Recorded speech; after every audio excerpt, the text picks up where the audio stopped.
Dr. Sarah Thompson checked her watch for the third time as her black Mercedes S-Class pulled up to a late private aviation terminal. The morning sun reflected off the sleek private jets parked on the tarmac, a sight she had grown familiar with over her 15 years as CEO of BioAdvanced Solutions. At 42, she had built her company from a small startup into a $500 million biotech powerhouse, but today's meeting in Boston could potentially double that value. Sarah smoothed her navy blazer and gathered her leather briefcase, containing the presentation that had taken her team 3 months to perfect. Her driver, Marcus, opened her door and gave her his usual warm smile. "Good luck with the investors, Dr. Thompson, though you never seem to need it." "Thanks, Marcus," she replied, returning his smile. "Success is all about preparation, and we're more than prepared for this one." As she walked toward the terminal entrance, her heels clicking confidently against the pavement, Sarah mentally reviewed her schedule. The private jet was booked for 9:30 a.m., giving her plenty of time to reach Boston for the 2:00 p.m. meeting with Vertex Capital. Her phone buzzed with a text from her assistant, confirming that everything was set on the Boston end. The glass doors of the terminal slid open, welcoming her into the premium space she had visited countless times before. The familiar scent of fresh coffee and leather seats filled the air. Several other business travelers sat in the waiting area, some typing on laptops, others engaged in quiet phone conversations. Sarah noted how they all seemed to move through the space with an unquestioned sense of belonging.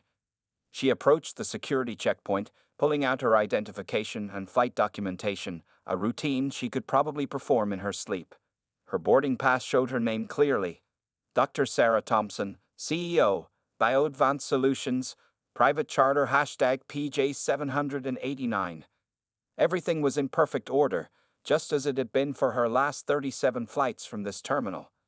A new security guard stood at the checkpoint, someone she hadn't seen before.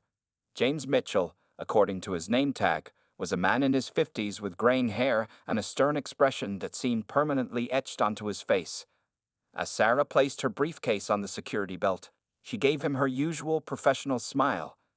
"Good morning," she said, extending her documents. Mitchell barely glanced at her greeting. Instead, his eyes narrowed as he studied her identification with an intensity that seemed excessive. Sarah had grown used to being one of the few black female executives in most rooms she entered, but something about Mitchell's scrutiny felt different from the usual surprise she sometimes encountered. "Purpose of your visit?" Mitchell asked, his tone sharp and suspicious.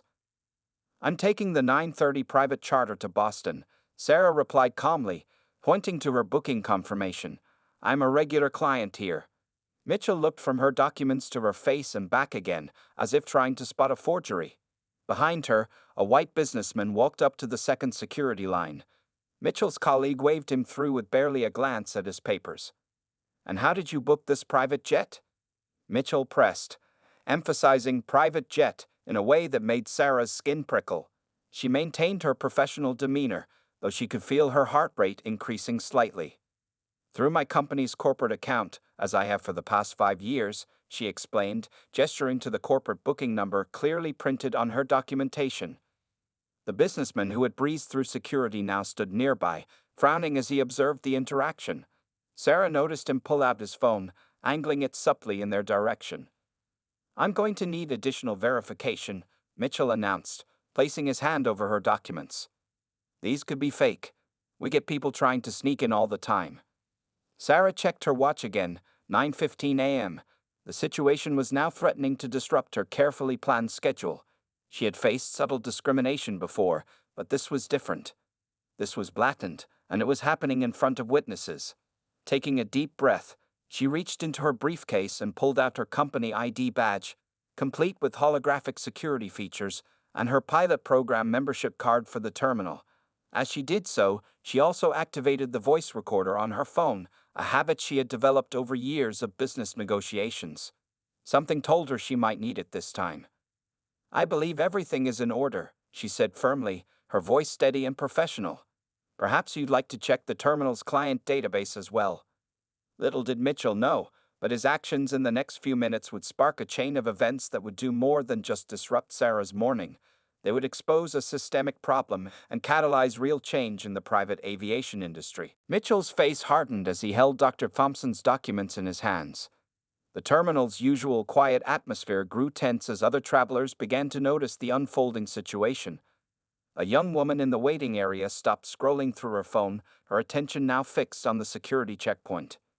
"Ma'am, I'm going to need you to step aside," Mitchell announced loudly, deliberately ignoring the additional identification Sarah had provided. "We need to verify your credentials with the main office." Sarah noticed how his voice carried across the terminal, designed to draw attention, but perhaps not the kind he intended. She watched as he casually waved through another white passenger, barely glancing at their documents. The contrast was impossible to miss. "Excuse me," Sarah said, keeping her voice measured and professional, "but I've just shown you 5 different forms of identification, including my terminal membership card. Could you explain what specific additional verification you need?" Mitchell's jaw clenched.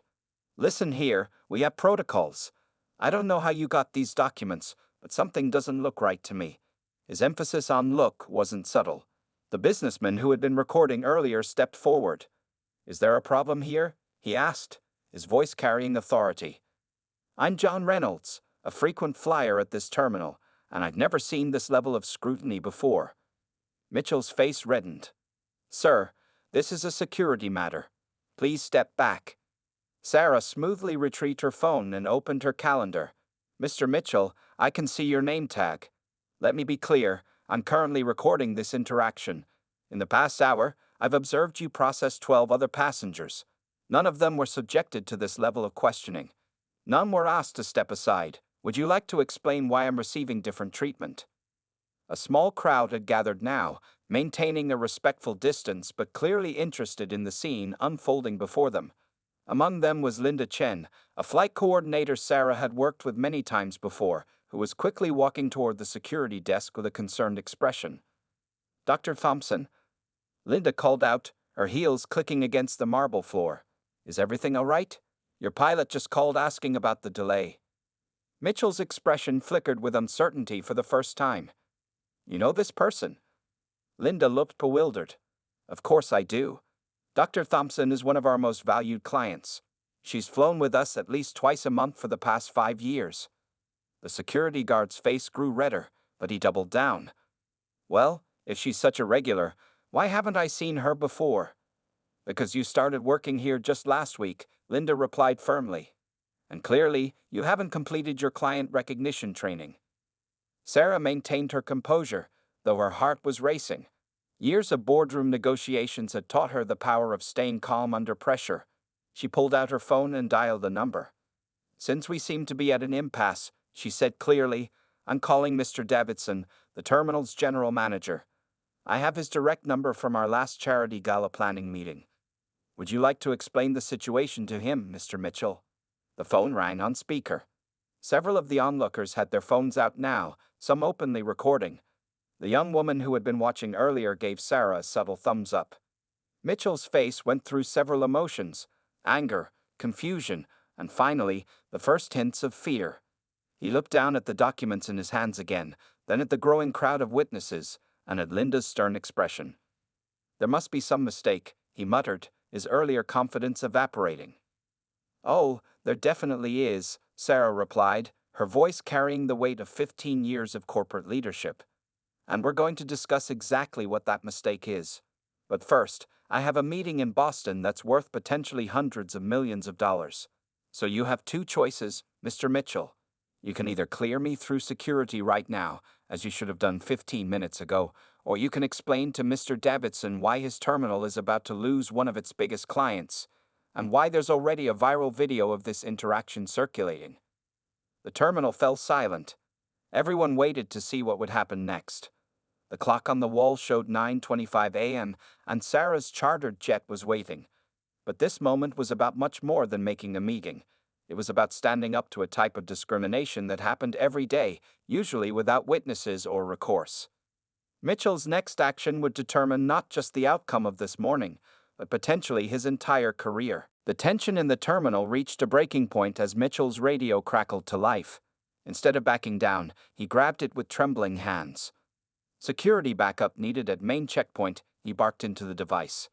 "We have an uncooperative individual causing a disturbance." Several gasps echoed through the terminal. Linda Chen, the flight coordinator, immediately stepped forward. James, stop this right now. You're making a serious mistake. But Mitchell seemed determined to dig himself deeper. She's being aggressive, he announced loudly, despite Sarah standing perfectly still, her hands clasped calmly in front of her. I'm following protocol for suspicious behavior. Sarah raised an eyebrow. Suspicious behavior? She repeated clearly, ensuring her phone captured every word. Please explain exactly what behaviors you find suspicious, Mr. Mitchell. I'd like you to be very specific. More phones appeared among the growing crowd of onlookers. The businessman, John Reynolds, had moved closer and was openly filming now. I'm a witness, he declared. The only suspicious behavior I've seen this morning is coming from security. 2 more security guards appeared, rushing through the terminal. They slowed their pace when they saw the scene, not a disturbance, but a well-dressed executive woman standing calmly while their colleague appeared increasingly agitated. What's the situation, Mitchell? Asked the older of the 2 guards, Officer Rodriguez, taking in the crowd of witnesses with their phones raised. Mitchell pointed at Sarah. This woman claims she has a private flight booking. Says she's some kind of CEO, but something doesn't add up. I'm just doing my job, being thorough. Being thorough? Linda interrupted, her voice sharp with disbelief. I've worked here for 8 years. I've never seen anyone subjected to this kind of thorough inspection. Dr. Thompson is one of our most respected clients. Sarah maintained her professional demeanor as she addressed Officer Rodriguez. In the past 20 minutes, your colleague has 1. Questioned the authenticity of my multiple forms of identification. 2. Suggested my corporate documents might be fake. 3. Ignored verification from your own staff member. 4. Called for backup claiming I'm being aggressive while I'm standing perfectly still. 5. And now he's implying I'm lying about my position as CEO. She paused, letting her words sink in. Would you like to review the video evidence from multiple witnesses showing how your colleague processed other passengers compared to his treatment of me? Rodriguez looked increasingly uncomfortable. The terminal's regular morning buzz had completely stopped, with everyone focused on the unfolding scene. Even the coffee shop barista had stepped out from behind the counter to watch. Sarah's phone buzzed, her pilot asking about the delay. But before she could respond, a new voice cut through the tension. What the hell is going on here? Terminal manager Richard Davidson strode through the entrance, his face a mask of concern. He took in the scene, the crowd with their phones, his security staff in disarray, and one of his most valuable clients standing at the checkpoint with her documents still held hostage by Mitchell. Dr. Thompson, Davidson said, his expression shifting from confusion to mortification. I just got calls from 3 board members about a situation at my terminal. Please tell me this isn't what it looks like. Mitchell's face went pale. Sir, I was just following. Following what? Davidson cut him off. Our policy of harassing highly respected clients? Our protocol for ignoring staff verification. Please, enlighten me about which policy you were following. Sarah stepped forward, her voice clear and measured. Mr. Davidson, I understand the challenges of managing a large operation. What concerns me isn't just Mr. Mitchell's behavior, but the system that made him comfortable enough to behave this way in front of witnesses. The terminal manager nodded slowly, understanding the gravity of her words. Dr. Thompson, you have my sincere apologies. This is completely unacceptable. He turned to Mitchell. Turn in your badge. You're suspended pending investigation. But Sarah raised her hand. Actually, I have a different suggestion. Firing one person won't solve the underlying problem. She looked directly at Mitchell, whose arrogance had been replaced by visible fear. What if we turned this incident into an opportunity for real change?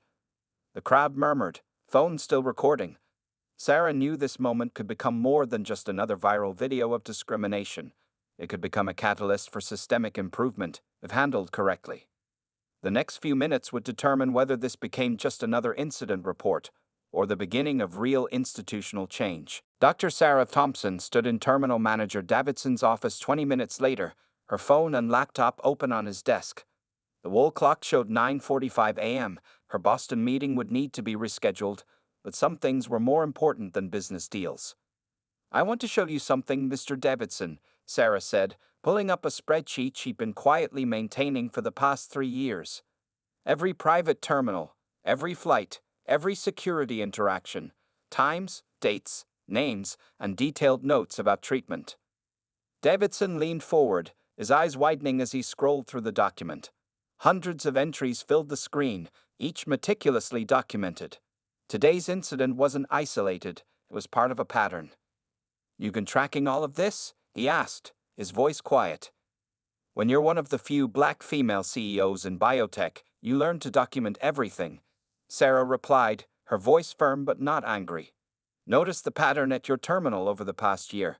Delayed screenings, random additional checks, question documentation, always with certain staff members, always with certain passengers."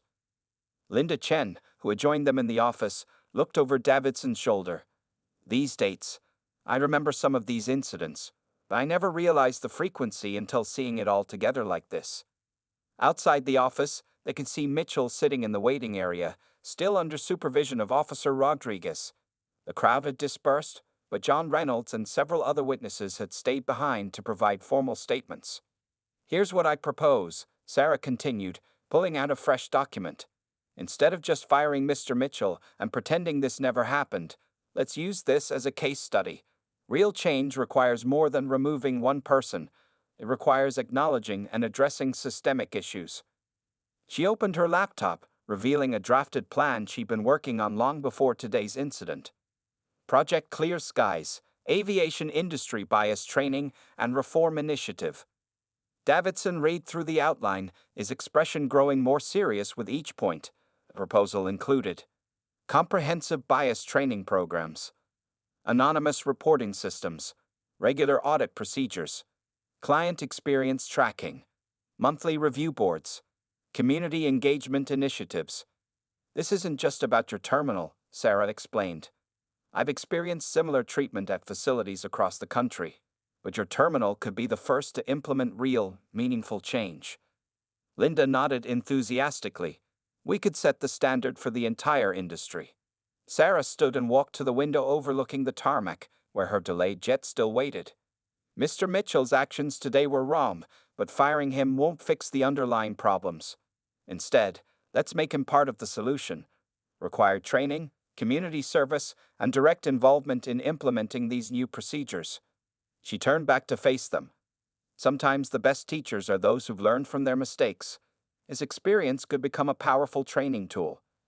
Davidson was quiet for a moment, then picked up his phone. "I'm calling an emergency board meeting. Dr. Thompson, would you be willing to present this proposal? Your documentation and this initiative. It's exactly what this industry needs." Sarah checked her watch again. The Boston investors could wait. This was about something bigger than one business deal. "I'll stay," she said. "But first, I want Mr. Mitchell in here." When Mitchell entered the office, his earlier arrogance was completely gone. He couldn't meet Sarah's eyes. "Mr. Mitchell," she said, causing him to finally look up. "You have two choices. You can clean out your desk and leave with a termination on your record, or you can be part of making real change. It won't be easy. You'll need to confront your own biases, work with the committees we're forming, and help implement new training procedures. Your story, your mistake, will be used to teach others. Are you willing to do that?" The office fell silent. Mitchell looked around at the faces watching him. Sarah's calm determination, Davidson's stern expectation, Linda's hopeful anticipation. This moment would define not just his future, but potentially the future of how private aviation handled issues of bias and discrimination. He took a deep breath and made his choice. The real work was about to begin. The terminal's conference room buzzed with tension as the emergency board meeting began at 11:00 a.m. Dr. Sarah Thompson stood at the front of the room, her presentation ready. The board members, hastily gathered from their morning schedules, sat around the large mahogany table. James Mitchell sat in the corner, required to witness the full impact of his actions. "Ladies and gentlemen," Sarah began, clicking to her first slide. "What happened this morning was not an isolated incident. But before I show you the data, I want you to see something else." She played a compilation of videos from that morning, collected from various witnesses. The footage was damning. Split-screen comparisons showed Mitchell processing other passengers with casual waves and quick glances, contrasted sharply with his aggressive scrutiny of her documents. In the past 3 hours, Sarah continued, these videos have been viewed over 50,000 times on social media. Your terminal is trending, but not for the reasons you want. The board members shifted uncomfortably in their seats. Mitchell seemed to shrink further into his corner. But here's what interests me more, Sarah said, switching to her spreadsheet. Over the past 3 years, I've documented every private aviation interaction across the country. Your terminal shows a pattern. She highlighted specific dates and incidents. Last month, a black neurosurgeon was delayed for 45 minutes. 3 weeks ago, a Hispanic tech CEO faced random additional screening.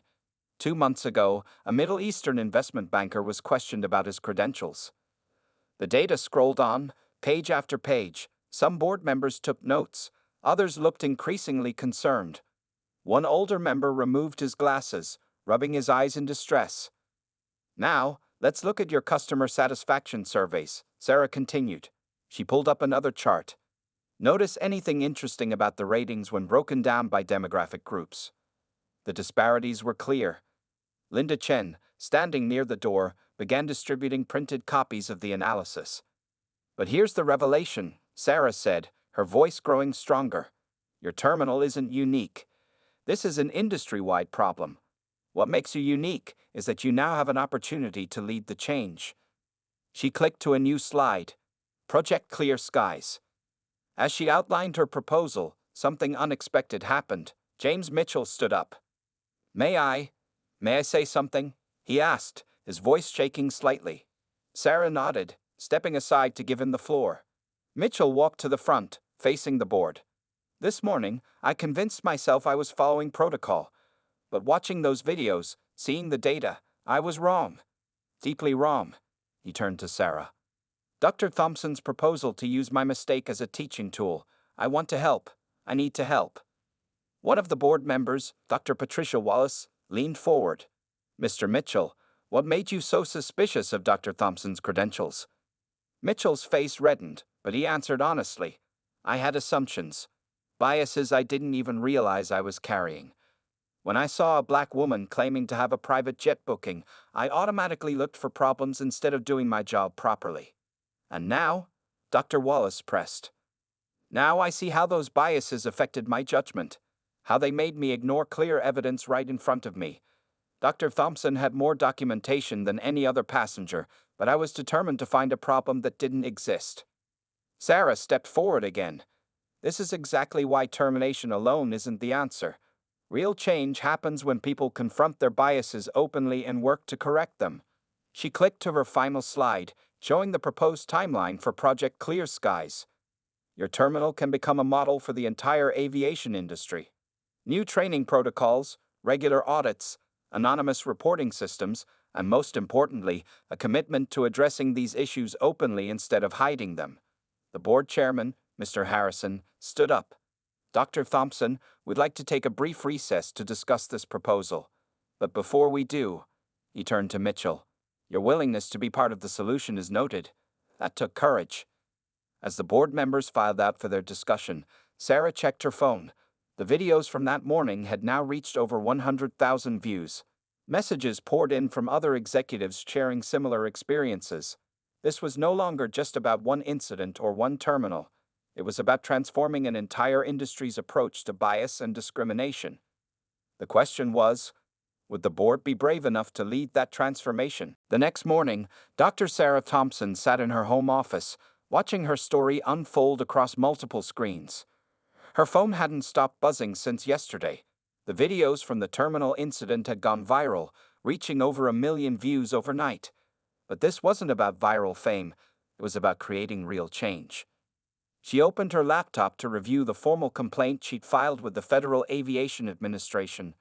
The document was comprehensive, including witness statements from 12 passengers, video evidence from multiple angles, her 3-year documentation of similar incidents, screenshots of support messages from other executives, the terminal's own security footage, official statements from Linda Chen and other staff members. Her assistant, Marcus, entered with a fresh cup of coffee. Dr. Thompson, you need to see this. The terminal just released their official statement. Sarah pulled up their social media page, where Terminal Manager Davidson appeared in a video. Yesterday, an unacceptable incident occurred at our facility involving discrimination against one of our most valued clients. Rather than hide behind corporate speak, we want to address this directly and transparently. We were wrong. We are implementing immediate changes. The statement went on to outline their commitment to Project Clear Skies, including a substantial budget allocation for new training programs and oversight committees. Her phone rang. It was John Reynolds, the businessman who had recorded the incident.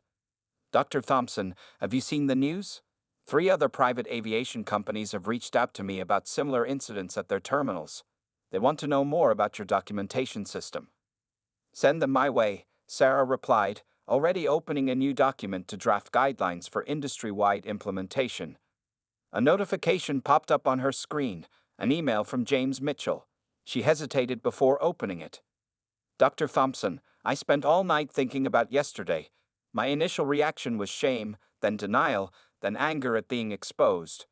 But watching those videos, seeing myself through others' eyes, it changed something in me. Your choice to make this about education rather than punishment is more than I deserve. I'm committed to doing the work, to being part of the solution." James Mitchell. Sarah forwarded the email to Davidson. It would be valuable documentation for the training program they were developing. Her inbox was flooding with messages from other executives sharing similar experiences. A black tech CEO denied access to a private terminal in Texas. A Hispanic business owner questioned for an hour in Florida. An Indian entrepreneur forced to show triple identification in California. Each story reinforced the importance of what they were building. This wasn't just about one incident anymore. It was becoming a movement. Linda Chen called next. "Dr. Thompson, the board approved everything. The full budget, all proposed changes, and they want to expand the program beyond just our terminal. They're calling other aviation companies as we speak." Sarah smiled, opening her Project Clear Skies document. The initial framework was expanding rapidly. Phase 1, immediate implementation. Mandatory bias training for all staff. Installation of body cameras for security personnel. Anonymous reporting system launch. Weekly review of security interactions. Public transparency reports. Phase 2 to 30-day timeline. Industry-wide database of incidents. Standardized documentation procedures. Training program development. Community advisory board formation. Regular audit schedules. Phase 3 to 90-day timeline. Certification program for terminals. Industry-wide standards publication. Quarterly review meetings. Public progress reports. Expansion to international terminals. Her assistant knocked again. "Dr. Thompson, the morning shows want interviews. CNN, MSNBC, and Fox News have all called. There's also a request from the Aviation Industry Association to speak at their annual conference." Sarah looked at the media requests, thinking carefully. This story needed to be more than just another viral moment or news cycle. It needed to create lasting change. She began drafting her response, focusing on the systematic changes being implemented rather than the personal drama of the incident.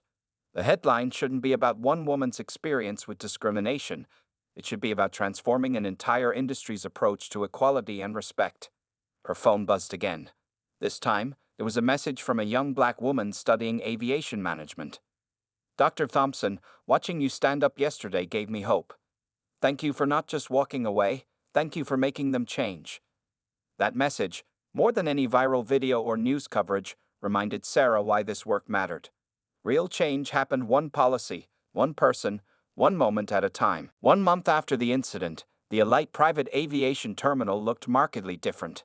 New signs adorned the walls.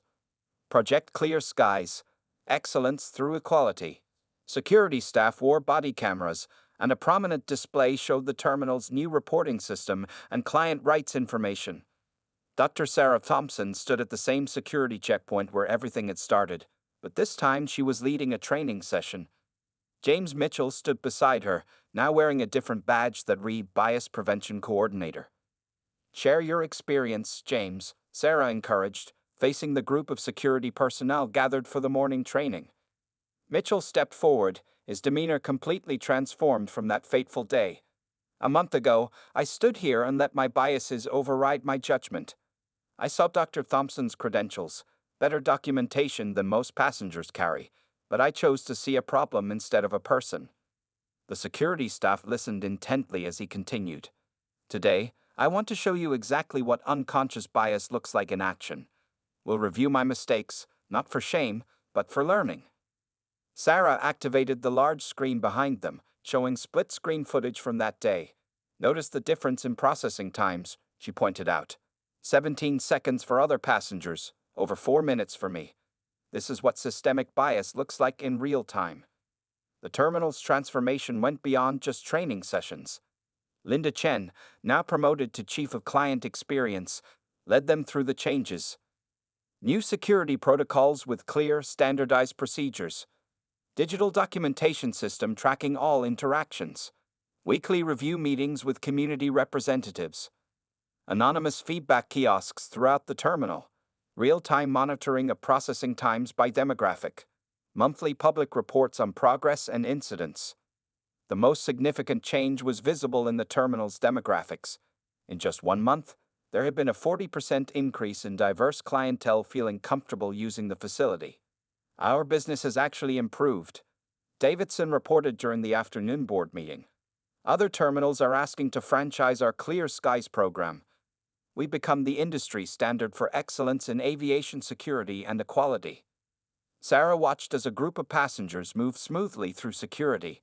Among them was a young black woman in a business suit, receiving the same quick, professional treatment as everyone else. The woman caught Sarah's eye and smiled. She recognized her from the aviation management program. Later that afternoon, Sarah met with the program's oversight committee. The room was filled with aviation industry leaders, civil rights advocates, and security experts. On the screen, data showed the program's initial results. 98% reduction in discriminatory incidents. 100% staff completion of new training protocols. 45% increase in positive feedback from minority clients. 30% faster average processing times for all passengers. Zero compromise in security effectiveness. James Mitchell presented the next phase of the program. We're expanding Clear Skies to 20 more terminals next month. Our mistake became our mission. We're not just changing policies, we're changing the culture of private aviation. Sarah added, the key was making this about improvement, not punishment. When people feel defensive, they resist change. When they feel involved in the solution, they embrace it. The terminal's transformation had caught national attention. Industry magazines featured their program, and aviation schools were incorporating their protocols into their curricula. But for Sarah, the real victory was in the small moments, watching passengers of all backgrounds move through security with equal dignity and respect. As the day wound down, a new security guard approached Sarah. Dr. Thompson, I just wanted to say, I took this job because of your story. I want to be part of the change. Sarah nodded, remembering her own words from a month ago. Real change happens one person, one policy, one moment at a time. The terminal's evening flights were beginning to arrive. Through the windows, Sarah could see planes touching down as the sun set. Each arrival brought new opportunities to prove that change was possible, that bias could be confronted and overcome. James Mitchell joined her by the window. A month ago, I was the problem, he said quietly. Today, I'm helping solve it. Thank you for seeing the possibility for change, even when I couldn't see it myself. Sarah watched as another diverse group of passengers moved smoothly through security. No extra questions, no suspicious looks, no unnecessary delays. Just professional, respectful service, exactly as it should have been all along. The transformation wasn't complete, but it was real and growing. What had started as one woman's stand against discrimination had become a movement for change across an entire industry. And this was just the beginning. 6 months after the incident that sparked a revolution in private aviation, Dr. Sarah Thompson stood at a podium in the National Aviation Conference Center. The room was packed with industry leaders, journalists, and aviation professionals from across the globe. Behind her, a large screen displayed the Clear Skies Initiative logo, now recognized throughout the industry as a symbol of excellence and equality. 6 months ago, I was just trying to catch a flight, Sarah began, earning knowing chuckles from the audience. Today, I'm proud to announce that Project Clear Skies has been adopted by over 200 private terminals worldwide. The screen behind her showed the latest statistics. 50,000 aviation staff members trained, 95% reduction in bias-related incidents, 300% increase in diverse executive clientele, 0 security compromises, 15 international awards for excellence. In the front row sat James Mitchell, now a sought-after speaker on bias prevention. His journey from being the face of discrimination to becoming a champion of change had inspired many. Next to him sat Linda Chen, recently promoted to National Director of Aviation Equality Standards. But numbers don't tell the whole story, Sarah continued, clicking to a new slide. Let me show you what real change looks like. The screen played a montage of security checkpoints across different terminals. Diverse passengers moved through smoothly, treated with uniform respect and professionalism. No more extra scrutiny, no more unnecessary questions, no more unspoken bias. This is more than just improved customer service, Sarah explained. This is about changing the very culture of private aviation. She highlighted several key developments. Clear Skies certification becoming an industry standard. Aviation schools incorporating bias prevention in their core curriculum. Insurance companies offering reduced rates to certified terminals. Major corporations making Clear Skies certification a requirement for their travel contracts. International terminals adopting the program's protocols. The transformation had rippled beyond aviation. Other industries were studying the Clear Skies model. Luxury hotels implementing similar training programs. Private clubs revising their entry protocols. Corporate security firms requesting program guidance. Government agencies exploring the training methods. In the audience, several faces stood out. There was the young black woman from the aviation management program, now running her own certified terminal. The businessman who had recorded the original incident was there too, heading a commission on corporate accountability. But perhaps the most significant change, Sarah continued, is in the stories we don't hear anymore. She played clips from recent interviews. A black tech CEO, I fly private 3 times a week now. No issues, no questions, just business as usual. A Hispanic entrepreneur. The difference is night and day. I actually look forward to flying now. An Indian executive. My children can see me treated with respect when we travel. That matters. Sarah then invited James Mitchell to join her on stage. He walked up, looking professional and confident, a far cry from the defensive security guard of 6 months ago. Mr. Mitchell, what would you tell that version of yourself from 6 months ago? Sarah asked. I would tell them that his biggest mistake became his greatest opportunity, Mitchell replied. That by acknowledging our biases, we can overcome them. That change is possible when we choose to be part of the solution. Sarah concluded her speech by unveiling the next phase of the initiative. Free training programs for smaller airports. Scholarship programs for minority aviation students. International bias prevention conferences. Mobile training units for remote locations. Advanced certification levels for terminals. As she left the stage to a standing ovation, Sarah remembered that morning 6 months ago. One incident, one stand, one decision to turn discrimination into education had sparked a movement that transformed an industry. In the terminal where it all began, a plaque now hung near the security checkpoint.